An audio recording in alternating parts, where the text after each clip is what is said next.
What came first, the chicken or the egg? Answers at the end. You've seen that I try to teach in 3D, but however 3D I do things, you're always watching things on a 2D display. The human brain, the two eyes, the way the brain has evolved to take those two different images and make the world with depth inside your brain. That's how you perceive the world.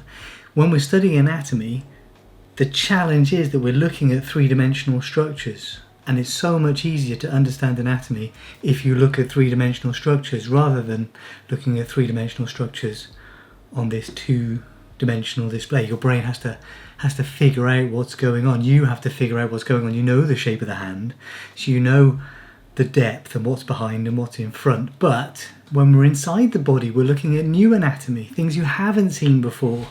If you're looking at illustrations in a textbook, or even if you're looking at a 3D CG body on your iPad, it's still in a 2D display. You've got to do a little bit of extra work. Now, if your visuospatial ability is good, you probably won't have any problems with that, and you probably won't make too many errors. But if your visuospatial ability is of a moderate level or poor, you will find this difficult. This will be a slow way for you to learn. Students of anatomy learn faster and often with greater depth if they learn from three-dimensional materials. This is why we use cadavers, this is why we use plastic models, and this is why in my videos I try and get my lighting to get shadows so it looks three-dimensional.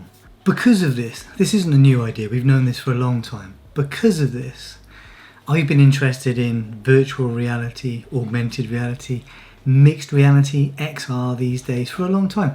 I gave a talk at a conference in Boston, I think in 2016, where I was using an existing app on a phone to recognize pages in one of my textbooks and display videos over the top of the textbook, adding virtual information to physical information, but it was on your textbook. Daft idea really, because you could just use a QR code and watch the video on your phone. But it was the principle, and it showed what could be done with existing technology. So obviously I'm quite keen in making 3D videos. The new iPhone 16 came out on Friday.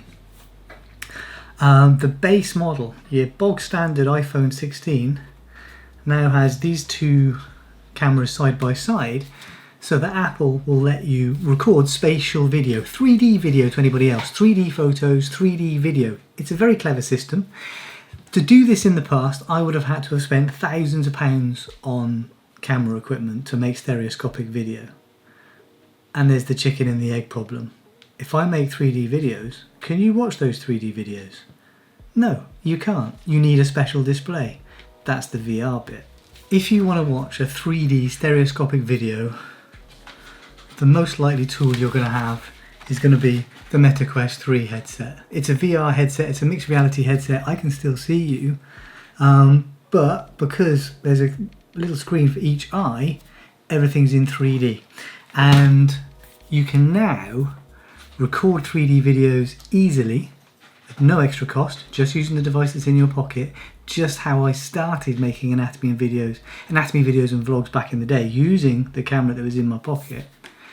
And you can very easily then upload that to your headset and watch a 3D video in 3D. No extra, okay, there's extra cost, unless you're a nerd like me, but no extra work. See, look, there's this new spatial option here, and then you get photo or video options. It is giving cues like keeping the world level and warns you if you're too close.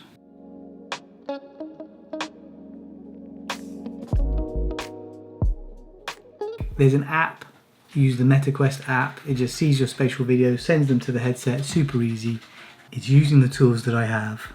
I can now play with the tools that I have and see what I can do with them. Do you remember panoramic photos? Do you still take panoramic photos? Those are the ones where your camera guides you to do that, and it stitches together a whole bunch of photos to create a panorama, which is a lovely idea. Then you look at it on your phone and it's like this tiny strip.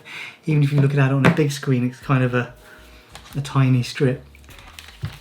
VR headsets have revolutionised panoramas. Now Kim is amazing at taking panoramas So we've got probably a decade or more's worth of panoramas, and now you can go back to a panorama in your VR headset and it's amazing. It's a huge image. So it's completely revolutionised panoramas. All those panoramas I took all those years ago now are amazing, whereas before they were kind of a bit rubbish. But here are the spatial videos. So this is the one we just did. Now to me, okay, I need to keep the camera still, that needs to go on a tripod, camera movement's annoying, but that just looks natural. It looks really big, so because I'm using my two eyes, because I've got depth, I've also got scale. So this is a really big window and a really big hand for me, whereas it won't feel like that for you. But the depth just looks natural. I can see the shape and it's not exaggerated, it's not over the top.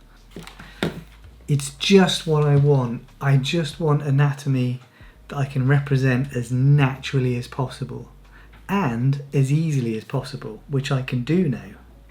This is one of those things that is impossible to describe. You can only experience it for yourself. When I watch these videos back on my camera's display, it looks weirdly flat, and it looked 3D you need the hardware to see it, and that's the challenge.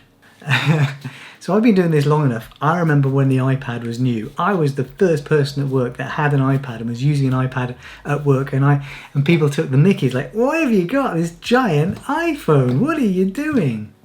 That's how the iPad was first was first derided. Now I'm probably going to be that nerd in the office with not the Vision Pro headset because it's still a bit early and too expensive. I didn't buy an iPhone until the 3GS because it didn't do MMS, multimedia messaging service. So I'm happy to wait.